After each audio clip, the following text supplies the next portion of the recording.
저는 오늘 십자가상의 세 번째 말씀, 효도의 십자가, 이런 제목으로 하나님 말씀을 전가하도록 하겠습니다.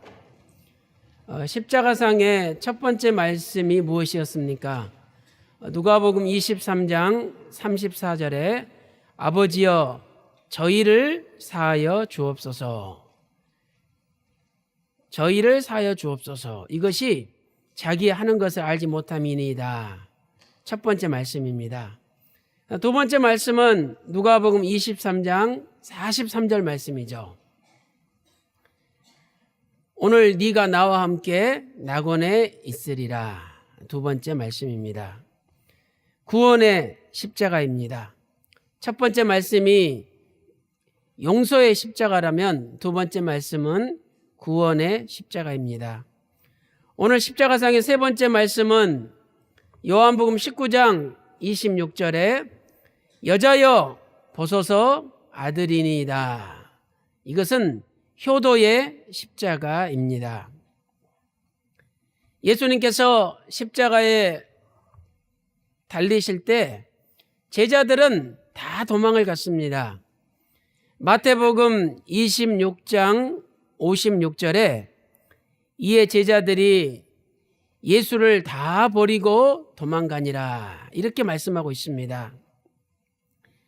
참고로 마가복음 14장 50절에서 52절, 또 요한복음 16장 32절 말씀을 참조하시기 바랍니다. 이렇게 제자들이 다 도망갔지만 그래도 십자가 밑에 남아있었던 4명의 여자들이 있었죠. 그리고 사도 요한도 다시 십자가 밑으로 돌아왔습니다. 그 말씀이 요한복음 19장 25절에 기록되어 있습니다. 25절은 이렇게 말씀하고 있습니다. 예수의 십자가 곁에는 그 모친과 이모와 글로바의 아내 마리아와 막달라 마리아가 섰는지라, 이렇게 말씀하고 있습니다. 참으로 이 4명의 여자들은 다 도망 가운데서도 예수님 십자가 밑에서 끝까지 예수님의 운명을 지켜봤던 믿음의 여자들입니다. 그런데 예수님께서는 이 4명의 여자들 가운데 특별히 육신의 어머니를 향하여 말씀을 하셨습니다. 예수님께서는 죽는 순간에도 육신의 어머니에게 말씀하시고 육신의 어머니를 챙기시는 효도를 보여주신 것이죠. 그러므로 우리는 세 번째 말씀을 효도의 십자가라고 부르는 것입니다. 그렇다면 예수님은 세 번째 말씀을 통해서 어떤 효도의 모습을 보이셨을까요? 예수님은 두 가지 차원에서 효도를 보이셨습니다. 큰 첫 번째로 영적인 효도입니다. 영적인 효도. 영적인 효도는 말씀을 깨닫게 하는 효도입니다. 예수님께서는 세 번째 말씀을 통해서 육신의 어머니 마리아가 말씀을 깨달을 수 있도록 인도하셨습니다. 바로 그것이 영적인 효도인 것이죠. 성경을 볼 때 예수님께서 육신의 어머니 마리아를 어머니라고 부르신 것은 한 번도 기록되어 있지 않습니다. 그러나 예수님은 육신의 어머니 마리아를 2번이나 걸쳐서 여자여 이렇게 불렀습니다. 왜 예수님께서는 육신의 어머니를 여자여라고 불렀고 2번 부른 것이 성경에 기록되어 있을까요? 첫 번째는 공생애를 시작하시면서 가나의 혼인잔치에서 여자여라고 불렀습니다. 공생애를 시작하실 때 가나의 혼인잔치에서 첫 번째 이적을 일으키셨어요. 그리고 그 첫 번째 이적 때 여자여라고 마리아를 불렀던 것입니다. 요한복음 2장 1절 2절 말씀 보니까 갈릴리 가나에 혼인잔치가 있었습니다. 거기에 어머니 마리아도 계시고 예수와 그 제자들도 초청을 받았다라고 말씀하고 있습니다. 그런데 갑자기 혼인잔치집에 포도주가 떨어졌어요. 그 당시 풍습을 볼 때 포도주가 떨어지는 것은 아주 심각한 일입니다. 포도주가 떨어졌다는 것은 주인이 손님들을 무관심하게 대한 것이고 홀대했다는 표시가 되는 거예요. 갑자기 포도주가 떨어졌으니 주인이 얼마나 난감하겠습니까? 그리고 그 난감한 상황이 육신의 어머니 마리아에게도 인지가 되었습니다. 요한복음 2장 3절에서 마리아는 예수님께 포도주가 떨어졌다, 포도주가 없다라고 말했습니다. 이때 예수님께서 무엇이라고 대답하셨습니까?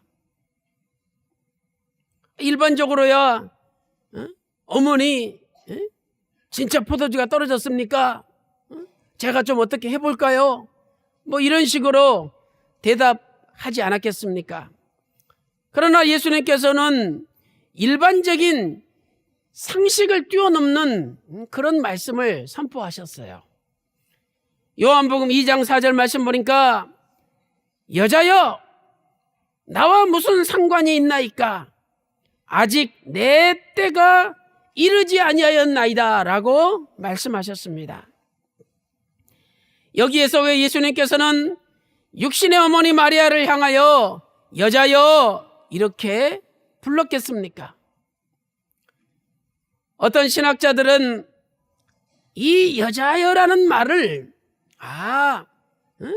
어머니를 공손하게, 어머니를 높여서 부르는 말이다, 이렇게 해석하는 일부 신학자들도 있습니다.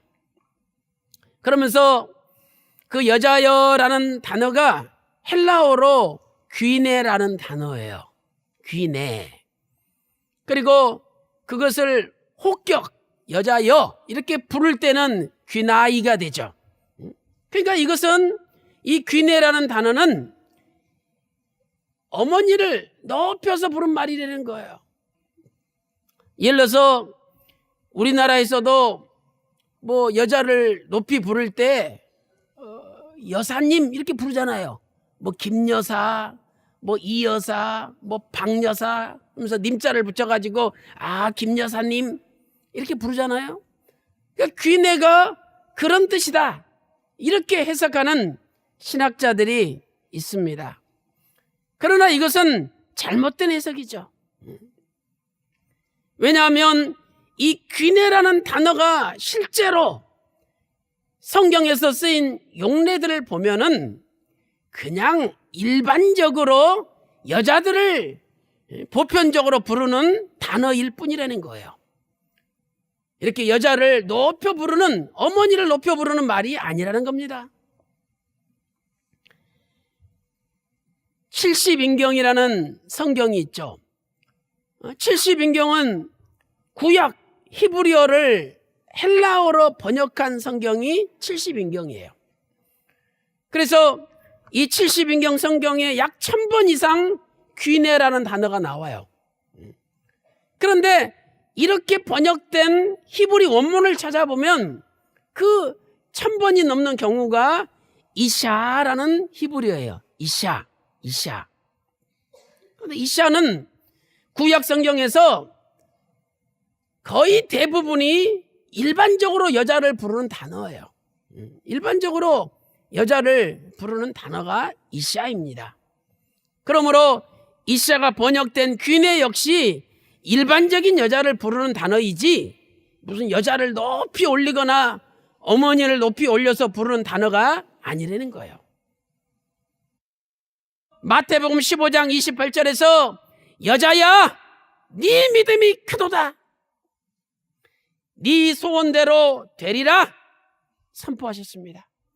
그리고 그 시로 그 여자의 딸이 낳았다라고 마태복음 15장 28절에서 말씀을 하고 있습니다. 헬라어 원문을 볼 때 여자야 네 믿음이 크도다. 그 여자야가 귀네, 똑같은 단어예요. 아니 예수님이 야 여자야 네 믿음이 크도다 그러면서 아 여사님 믿음이 크시군요, 그렇게 예수님이 얘기한 겁니까? 예수님은 여자야 네 믿음이 크도다, 일반적으로 사람을 여자를 부를 때 부르신 거예요. 그러므로 분명히 예수님께서도 마리아를 높여 부른 게 아니라 여자여, 이 여자야 나와 무슨 상관이 있느냐, 어머니한테 그렇게 얘기한 거예요. 아니 요즘 세상 같으면 이 호로 자식이라고, 애미 보고 여자야가 뭐야, 이렇게 말할 수밖에 없는 상황인 것입니다. 그렇다면 왜 예수님께서는 마리아를 여자여라고 불렀겠습니까? 예수님께서는 지금 마리아뿐만 아니라 마리아 주변에 있는 모든 사람들에게 예수님 자신의 신성을 증거하시는 거예요. 예수님 자신의 신성을, 하나님 되심을 증거하고 있는 겁니다.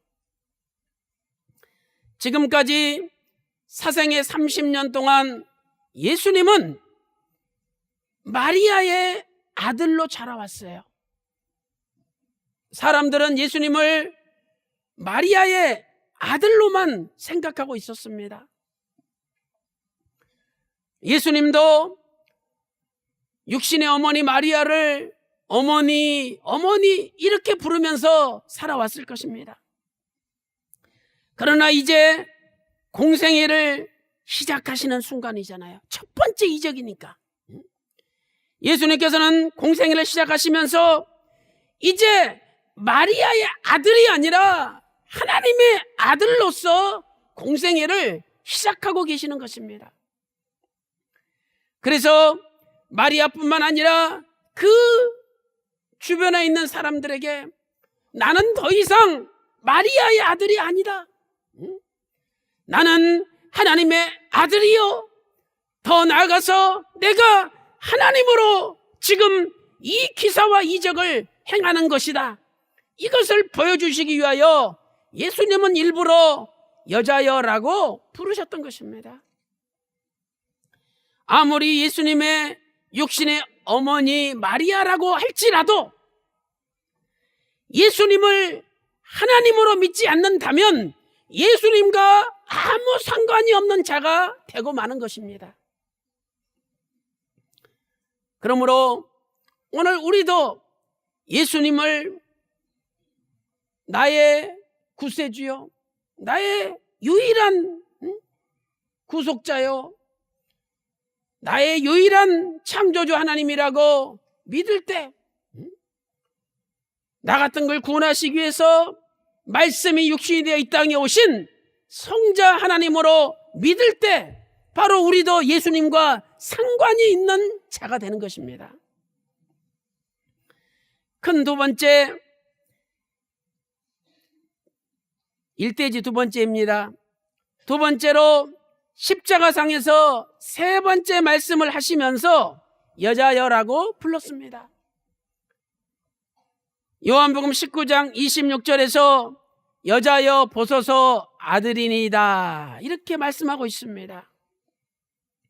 예수님이 가나의 혼인잔치에서 여자여라고 부르신 그 칭호는 공생애를 시작하시면서 부르신 칭호죠. 이제 십자가상에서 여자여라고 부르신 것은 공생애를 마감하면서 부르신 칭호입니다.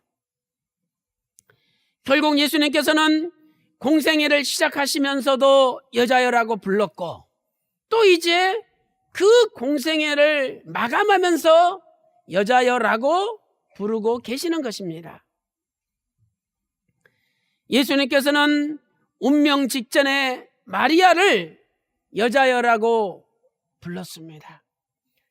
이것은 온 인류의 역사서 가장 큰 효도를 보여주고 있는 장면이에요. 가장 큰 효도입니다. 주님께서는 육신의 어머니 마리아에게 자신의 신성을 마지막으로 증거하셨던 것입니다. 아무리 예수님의 육신의 어머니라 할지라도 예수님께서 지금 흘리고 계시는 그 십자가의 보혈로 구원을 받아야 되는 피조물 죄인인 것입니다. 예수님께서는 마지막으로 육신의 어머니 마리아가 자신의 본체를 하나님 되심을 깨닫게 하시기를 간절히 원하셨던 것이죠. 육신의 어머니 마리아도 창조주인 예수님을 믿어야 구원받을 수 있다는 것을 알려주신 것입니다. 우리는 십자가상에서 예수님의 보이지 않고 들리지 않는 그 음성을 들을 수 있어야 됩니다. 마리아여, 이제 당신은 하나님의 딸이 되어야 됩니다. 마리아여, 나는 하나님이요 그리스도시요 메시아입니다. 이제 당신과 나의 일시적이었던 어머니와 아들의 관계는 영원히 없어집니다. 이제 여자와 구원자, 피조물과 창조주의 새로운 관계가 지속돼야 됩니다. 이렇게 주님은 보이지 않는 음성으로 말씀하시는 것처럼 들리지 않습니까? 사랑하는 성도 여러분, 이 세상에서 가장 큰 효도가 무엇입니까? 그것은 바로 부모님들로 하여금 하나님의 말씀을 깨닫게 하는 것입니다. 부모님들이 예수 그리스도를 믿고 예수님의 십자가의 피로 죄사함을 받는 것, 이것이 가장 큰 효도인 것이죠. 이대지 큰 두 번째로 육적인 효도가 있습니다. 육적인 효도. 예수님께서는 영적인 효도뿐만 아니라 육적인 효도도 하셨습니다. 이것은 부모님들의 삶을 돌보아 드리는 효도인 것입니다.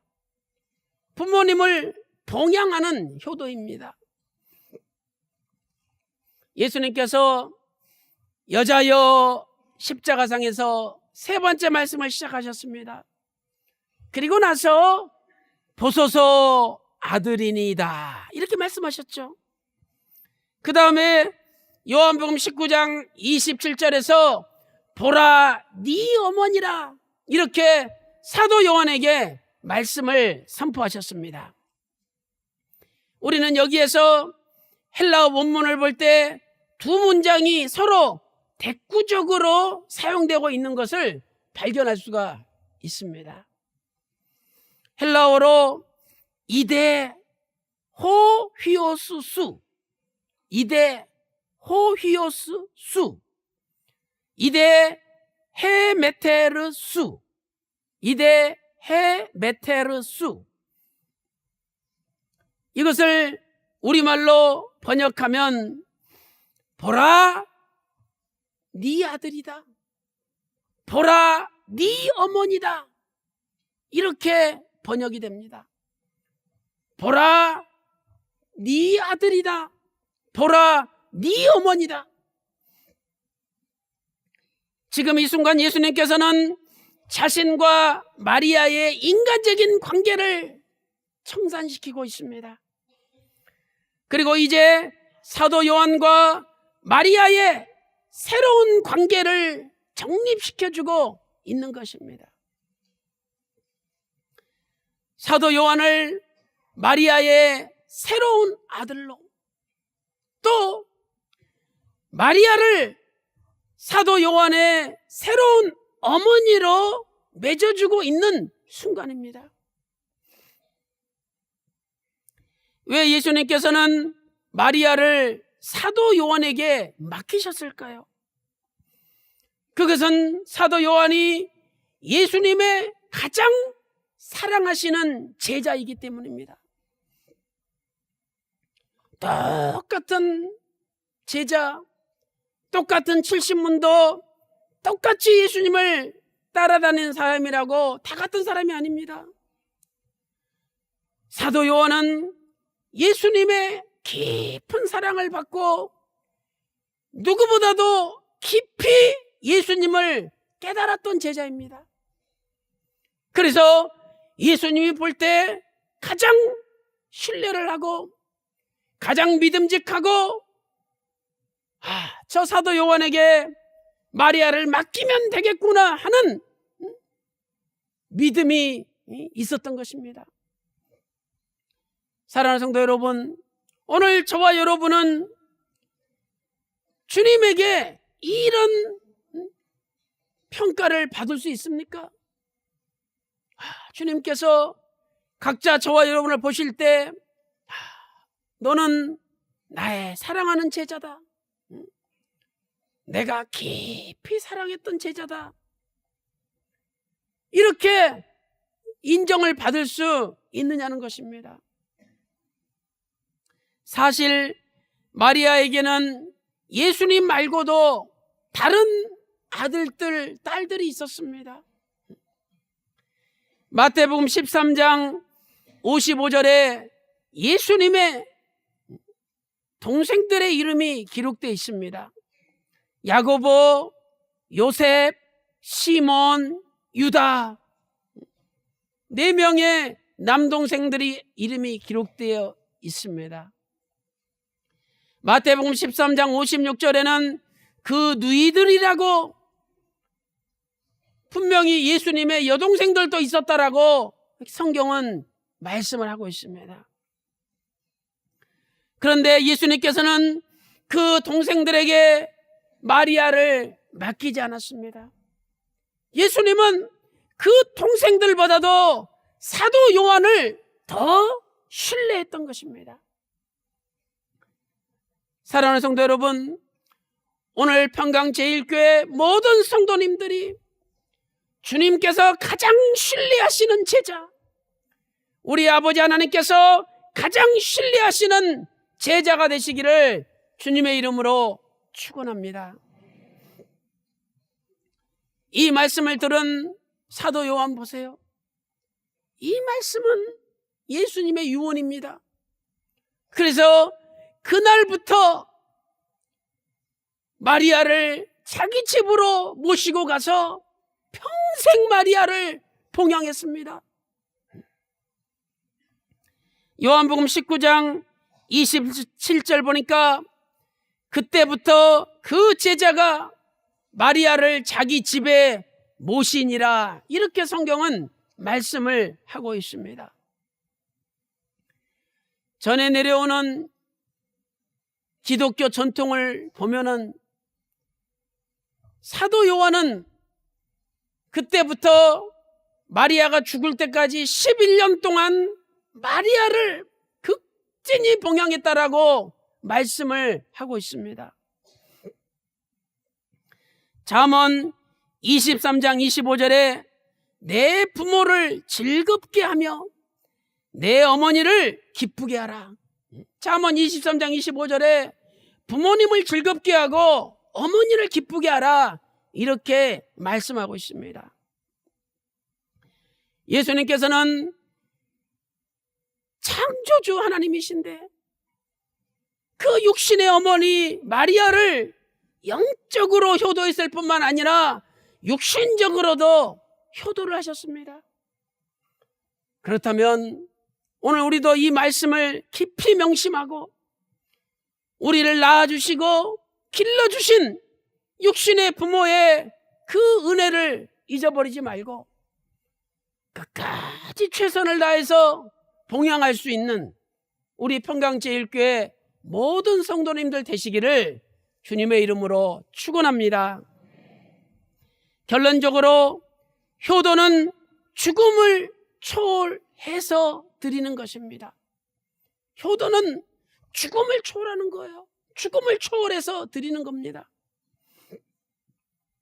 우리는 효도하라 그러면 아이고 목사님 나 먹고 살 것도 없어요.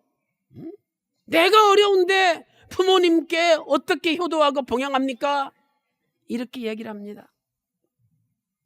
그러나 오늘 예수님께서는 가장 어려운 상황 속에서 가장 처참한 고통의 상황 속에서 부모님께 효도했습니다.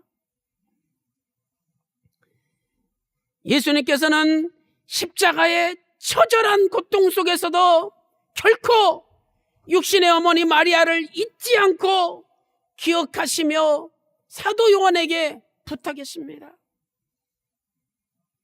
심지어 죽음의 그림자가 짙게 엄습하는 그 마지막 순간조차도 효도를 잊지 않았습니다.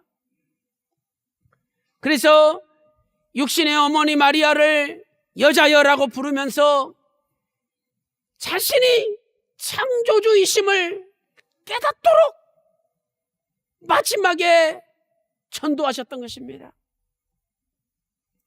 또한 현재 마리아에게 무엇이 필요한지, 앞으로 남편도 없고 장남도 없이 가난하게 살 수밖에 없는 마리아에게 무엇이 필요한지를 아시고 가장 사랑하는 제자 요한에게 그 마리아를 맡겼던 것입니다. 사랑하는 성도 여러분, 오늘도 이 피맺힌 효도를 본받아 우리도 육신의 부모님들에게 영적으로, 또한 더 나아 영적으로 뿐만 아니라 육신적으로도 효도하는 믿음의 자식들이 되시기 바랍니다. 더 나아가서 우리의 진짜 부모님이 누굽니까? 바로 하나님 아버지가 우리를 지으시고 낳으신 진정한 부모님 아닙니까? 우리가 아버지의 은혜를 잊지 않고 죽음을 초월하는 생명 바치는 효도를 한다면 반드시 하나님께서 우리의 남은 생애를 보장해 주시는 것입니다. 바라옵기는 여자여 보라 네 아들이다, 보라 네 어머니라, 이렇게 외치시는 우리 주님의 피맺힌 십자가의 효도를 깨닫고 오늘 저와 여러분의 남은 생애도 하나님 아버지께 육신의 부모님들에게 효도함으로 우리의 남은 생의 등불이 꺼지지 않고 활활 타올라 전 세계를 밝히는 구속사 말씀의 등불이 다 되시기를 주님의 이름으로 축원합니다.